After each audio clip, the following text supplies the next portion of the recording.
The YouTuber announced 2 days ago that the Prime Minister would inevitably be arrested. So this is certainly be very, very ගරු රවුෆ් හකීම් මන්ත්‍රීතුමා ඔබතුමාට විනාඩි 10ක් කාලයක් ලැබෙනවා. Honorable Deputy Chairman of Committees, I am glad to follow our affable Prime Minister, Dr. Harini Vijayasuriya. She, in her inimitable style, delivered a very sensible speech, perhaps, regarding the adjournment motion that had been moved. She, in her own style, referred to these pending issues with the sensitivities involved in it, and said that they are very keen to bring the culture of impunity to an end and create a new sensible culture, a new era which perhaps is to unfold from now onwards with the new regime in power. Be that as it may, in all humility, may I, Madam Prime Minister, also refer to the matter that is now gaining much publicity, the arrest of the former president when he visited the Criminal Investigation Department. In all humility, Madam Prime Minister, when you attended a function a few days ago, I believe, there was a YouTuber who was showing his affection in a very inappropriate way, in my opinion. All of us, you have been our colleague and now you are our Prime Minister. So, but we have to show some decorum to you. Whenever you are seen in public, we can't behave as we are chums. But then this particular YouTuber also went on record, virtually announcing that the former president would be arrested. Right? So it appears there is an inspired leak. And this worries us. How can such matters be made public by a mere YouTuber? He, in his own inimitable style, he may be having enough hits for his YouTube channel. But then, how dare he announces much ahead of the incident? So there is an inspired leak by someone in authority. How can that happen? Is this a new culture that we are trying to bring up? This worries us. And also, now whatever said and done, you see, I have my differences. I have been in his cabinet, I have been out of his cabinet, I have been against him, I have been for him. That's different. But he was once a head of state. He is summoned for some wrong that is perceived to have been done by him. Then he is summoned to the CID to record a statement. What does normally happen when statements are recorded?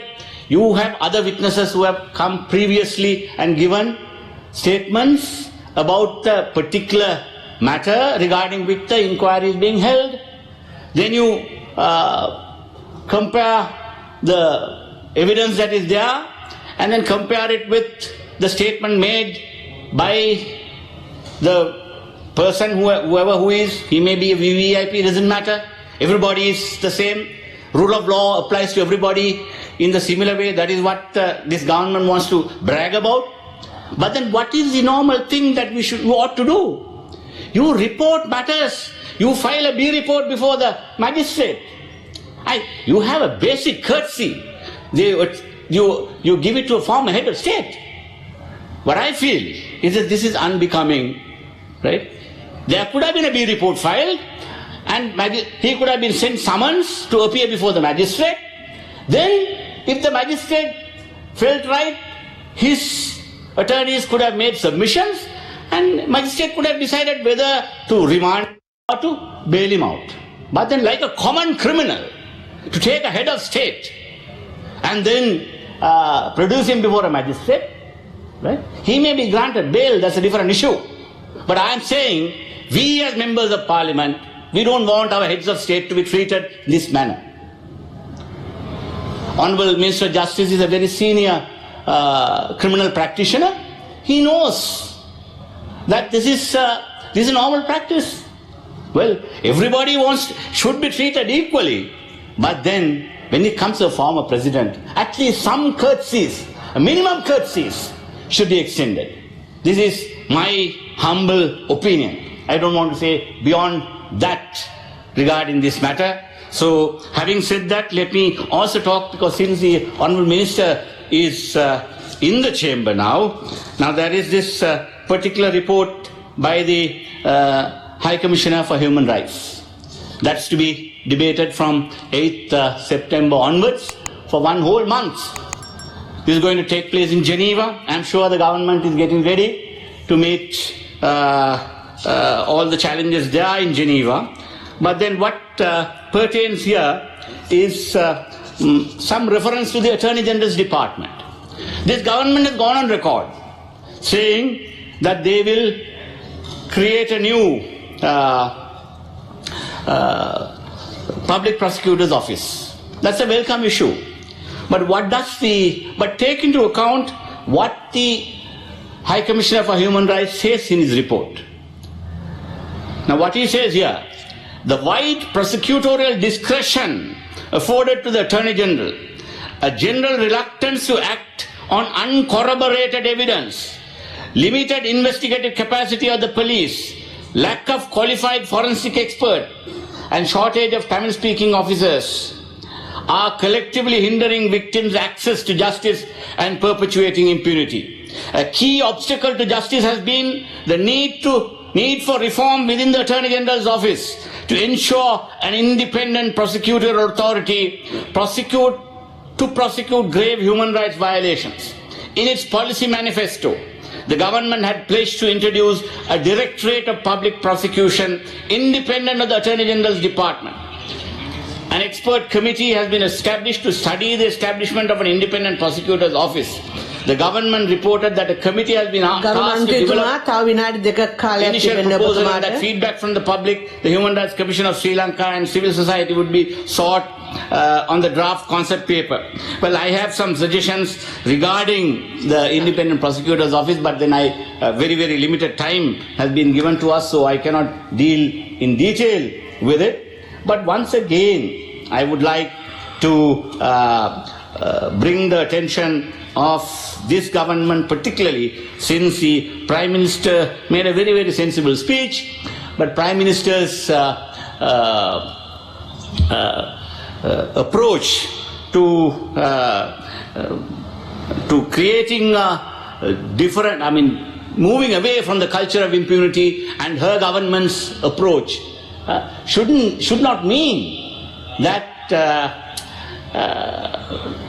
that they want to do certain things for exhibitionism. Exhibitionist culture by this government, particularly like the matter that has happened today, right, is for mere gallery purposes, in my opinion, right? You are trying to humiliate a former president merely to get some people to clap from the galleries to applaud this government. Right? In my opinion, this is quite unbecoming, and it should. I think when it comes to people of certain stature, of course you must keep the rule of law applies to everybody the same way. But then, even in the minimum case, file a B report before the magistrate, summon him, right, and then give him the opportunity to be heard, and then let the magistrate discretion decide what should be done. But this is not the way you should humiliate a former president, and because that humiliation was already forethought, and that is why the YouTuber announced 2 days ago that the Prime Minister would inevitably be arrested. So this is certainly be very, very unbecoming අවසන් කරු of this මන්ත්‍රීතුමා. government. Having said that, I conclude. Thank you.